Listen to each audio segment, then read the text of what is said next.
Kalau di video sebelumnya kita sudah mempelajari dan berlatih untuk mendapatkan solusi dalam mencari keputusan yang terbaik dan terkreatif mungkin pada masalah etika profesi, kali ini kita akan berfokus pada isu-isu mengenai pentingnya kepercayaan pada insinyur, mengenai kejujuran, kerahasiaan, kekayaan intelektual, kesaksian ahli, komunikasi publik, dan konflik kepentingan.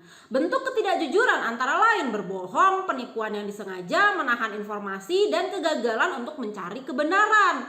Ketidakjujuran dalam penelitian dan pengujian teknik meliputi plagiarisme dan pemalsuan dan pembuatan data.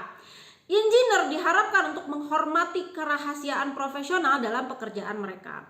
Integritas dalam kesaksian ahli tidak hanya menuntut kejujuran, tetapi juga latar belakang dan persiapan yang memadai di bidang yang membutuhkan keahlian. Konflik kepentingan sangat bermasalah karena mengancam kompromi penilaian profesional. Saya Santi Febri Arianti, teman diskusi kalian tentang trust dan reliability. Sebelum kita lanjut ke studi kasusnya, jangan lupa subscribe dan like video ini ya.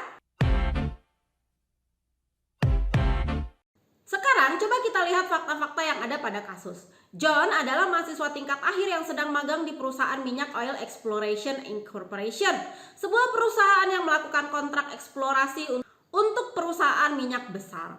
Perusahaan melakukan pelatihan, tes, dan menulis laporan penasihat kepada klien berdasarkan hasil tes. Sebagai mahasiswa tingkat atas dalam teknik perminyakan, John ditugaskan untuk memimpin tim lapangan dan teknisi yang menguji bor di berbagai lokasi yang ditentukan oleh pelanggan. John memiliki tanggung jawab untuk mengubah data lapangan kasar menjadi laporan ringkas untuk pelanggan. Paul, teman sekolah lama John, adalah koordinator dalam tim John. Paul berperan penting dalam mendapatkan pekerjaan musim panas dengan gaji tinggi untuk John. Saat meninjau data lapangan untuk laporan pengeboran terakhir, John memperhatikan bahwa ada langkah penting yang telah dihilangkan. Hal tersebut tidak mungkin diperbaiki jika tidak kembali ke situs dan mengulangi keseluruhan tes dengan biaya besar bagi perusahaan. Langkah yang dihilangkan melibatkan koordinator yang menambahkan bahan kimia uji tertentu ke pelumas yang dipompa ke tempat uji bor. Tes ini penting karena menyediakan data untuk menentukan apakah situs bor layak dikembangkan untuk perlindungan gas alam. Sayangnya, Paul lupa menambahkan bahan kimia tes di situs bor terakhir. John percaya bahwa Paul kemungkinan akan kehilangan pekerjaannya jika kesalahannya terungkap. Paul tidak mampu kehilangan pekerjaannya pada saat bisnis minyaknya lamban dan istrinya menantikan seorang anak. John belajar dari file data perusahaan masa lalu bahwa aditif kimia tersebut menunjukkan adanya gas alam sekitar 1% dari pengujian. Haruskah John menahan informasi bahwa tes gas alam tidak dilakukan dari atasannya? Haruskah informasi itu dipotong dari pelanggan? Mungkin ada pendapat kalian akan terpecah ya, ada yang beranggapan langsung beritahu aja seluruh informasi ke atasan. Tapi ada juga mungkin dari kalian yang beranggapan bahwa lebih baik menahan informasi tersebut. Toh hanya berpengaruh 1% dari pengujian, lagian bukannya berbohong kok hanya menahan informasi. Sudah si John ini berhutang budi diberikan pekerjaan oleh Paul, masa air susu dibalas dengan air tuba? Kasihan lagi Paul, istrinya akan segera melahirkan, butuh banyak biaya untuk proses kelahiran dan akan ketambahan anggota keluarga yang perlu dinafkahi. Seorang engineer harus memiliki sifat trust and reliability, di mana trust yang artinya kejujuran dan reliabilitas atau keandalan adalah konsistensi dari serangkaian pengukuran atau serangkaian alat ukur. Alat ukur untuk engineer itu apa? Ya standar-standar dan aturan-aturan yang telah dibuat oleh organisasi profesi engineer seperti NSPE. Mengapa engineer harus jujur dan handal atau konsisten? Semua profesi punya keahliannya masing-masing. Jadi tidak semua masyarakat mengetahui mengenai bidang engineering ini. Nah, karena ketidaktahuannya inilah masyarakat perlu mengandalkan engineer. Mereka harus menaruh kepercayaannya pada kinerja insinyur yang handal, baik sebagai individu maupun sebagai anggota tim insinyur yang bekerja sama. Sama seperti kita yang jika kita sakit pergi ke dokter tentunya. Juga kita perlu dokter yang dapat dipercaya dan handal kan? Kalau enggak jadinya nanti malah malpraktek lagi. Acuan berpikirnya adalah NSPE, yaitu yang pertama menjunjung tinggi keamanan, kesehatan, dan kesejahteraan masyarakat. Yang kedua, memberikan pelayanan hanya di bidang kompetensi mereka. Jadi engineer dapat mengungkapkan pendapat teknis kepada publik yang didasarkan pada pengetahuan tentang fakta dan kompetensi dalam materi pelajaran. Yang ketiga, membuat pernyataan publik hanya dengan cara yang objektif dan jujur. Engineer harus objektif dan jujur dalam laporan profesional, pernyataan, atau kesaksiannya. Mereka harus memasukkan semua informasi yang relevan dan tepat dalam laporan, pernyataan, pernyataan atau kesaksian semacam itu yang harus mencantumkan tanggal yang menunjukkan kapan keadaan tersebut dibuat. Yang keempat, bertindak untuk setiap atasan atau klien sebagai agen atau wali amanat. Yang kelima, hindari tindakan menipu. Jadi, engineer tidak boleh mengeluarkan pernyataan kritik atau argumen mengenai hal-hal teknis yang diilhami atau dibayar oleh pihak yang berkepentingan, kecuali jika mereka mengomentari pernyataan mereka secara eksplisit mengidentifikasi pihak-pihak yang berkepentingan atas nama siapa mereka berbicara dan dengan mengungkapkan adanya kepentingan para insinyur yang terlibat dalam masalah ini. Apa-apa aja sih yang termasuk bentuk ketidakjujuran? Yang pertama, berbohong ya tentunya. Sebuah kebohongan biasanya melibatkan sesuatu, biasanya dalam bentuk pernyataan, yang diyakini salah atau menyesatkan, dibuat dengan maksud untuk menipu. Yang kedua, tipu muslihat. Nah, apa nih bedanya dengan berbohong? Contoh ya, jika Joseph membahas masalah teknik dengan cara yang menyiratkan pengetahuan bahwa dia tidak perlu mengesankan atasan atau calon pelanggan, maka dia pasti terlibat dalam penipuan yang disengaja meskipun dia tidak berbohong. Selain salah mengartikan keahliannya sendiri, seseorang dapat salah menggambarkan nilai produk atau desain tertentu dengan memuji kelebihan mereka. Penipuan semacam itu terkadang bisa menimbulkan konsekuensi yang lebih mengerikan daripada berbohong. Yang ketiga, menahan informasi juga jenis perilaku menipu lainnya. Contoh situasi menahan informasi gini nih. Jen dengan sengaja gagal membahas beberapa aspek negatif dari sebuah proyek yang dia promosikan ke atasannya. Dia melakukan penipuan serius meskipun dia tidak berbohong. Mungkin kita dapat mengatakan dengan istilah yang lebih umum bahwa seseorang mempraktikkan suatu bentuk ketidakjujuran dengan kelalaian. Hal ini dapat terjadi jika seseorang gagal menyampaikan informasi yang diharapkan audiensnya dan jika maksud dari kelalaian adalah untuk menipu. Keempat, kegagalan mencari kebenaran. Engineer yang jujur adalah orang yang berkomitmen untuk menemukan kebenaran, tidak hanya menghindari ketidakjujuran. Misalkan Serina sebagai seorang engineer mencurigai bahwa beberapa data yang dia terima dari lab test tidak akurat. Dengan menggunakan hasilnya sebagaimana adanya, dia tidak berbohong atau menyembunyikan kebenaran. Tapi dia mungkin tidak bertanggung jawab dalam menggunakan hasilnya tanpa menanyakan lebih jauh keakuratannya. Kejujuran dalam pengertian positif ini adalah bagian dari profesi engineer yang bertanggung jawab.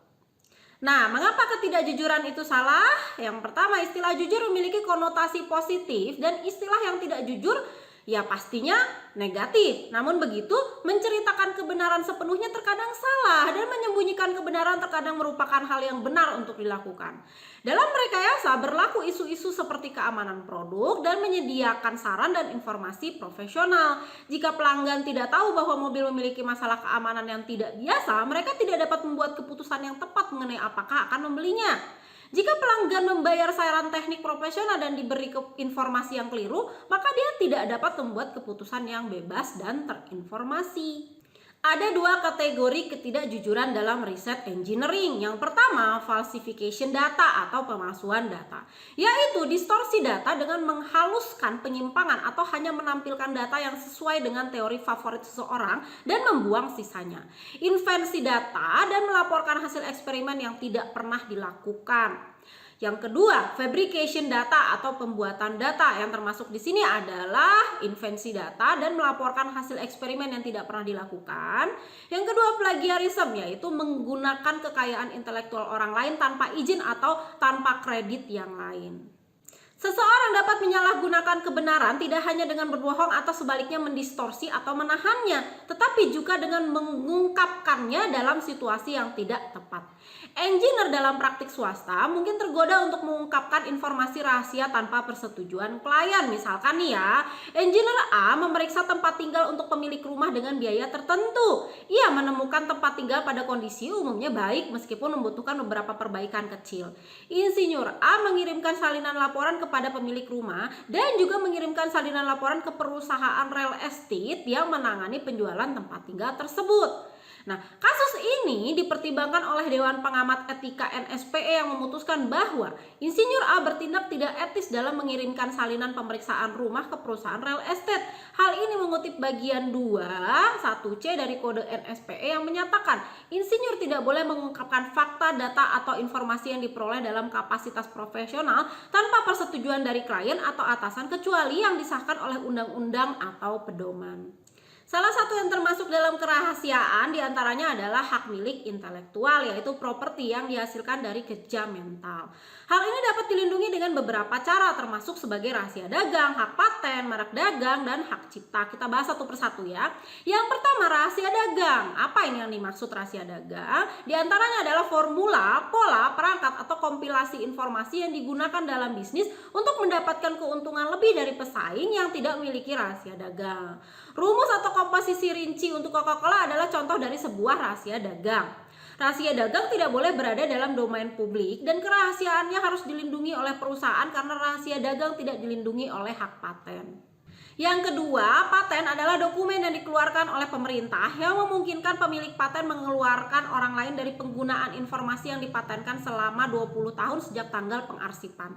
Syarat untuk seseorang mendapatkan hak paten diantaranya yaitu penemuan yang dihasilkannya harus baru, berguna, dan jelas. Yang ketiga, merek dagang yaitu kata, frase, desain, suara, atau simbol yang terkait dengan barang atau jasa. Contoh nih ya, merek Coca-Cola adalah merek dagang terdaftar. Jadi jika ada yang meniru akan terkena masalah hukum. Yang lain yaitu hak cipta atau copyright, yaitu hak atas produk kreatif seperti buku, gambar, grafik, pahatan, musik, film, dan program komputer. Hak cipta atau copyright dapat dijadikan warisan di mana ahli waris penulis dapat mempertahankan hak cipta selama 50 tahun setelah kematiannya. Hak cipta melindungi ekspresi gagasan, tapi bukan gagasan itu sendiri. Misalnya naskah Star Wars adalah hak cipta. Orang lain boleh aja membuat naskah lain bertema antariksa.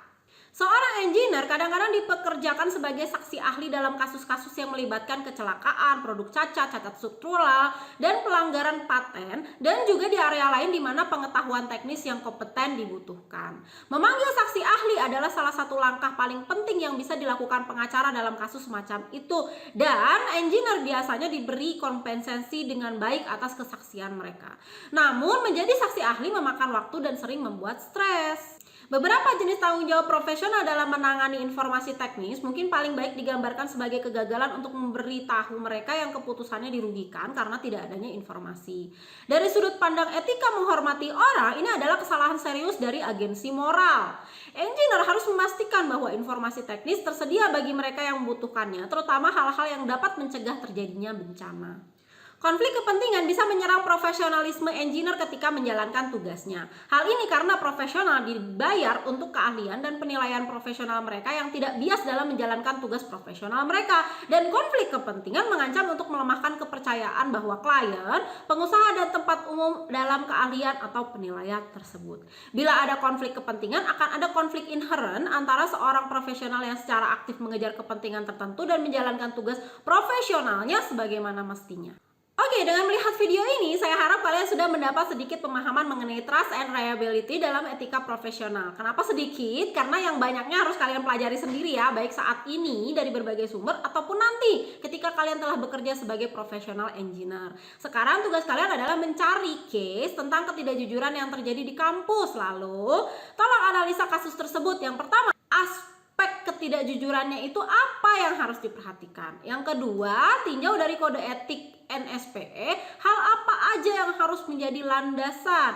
Yang ketiga, berikan analisa dan pandangan kalian terhadap kasus ini. Dikerjakan per kelompok yang telah dibuat ya. Thank you for watching.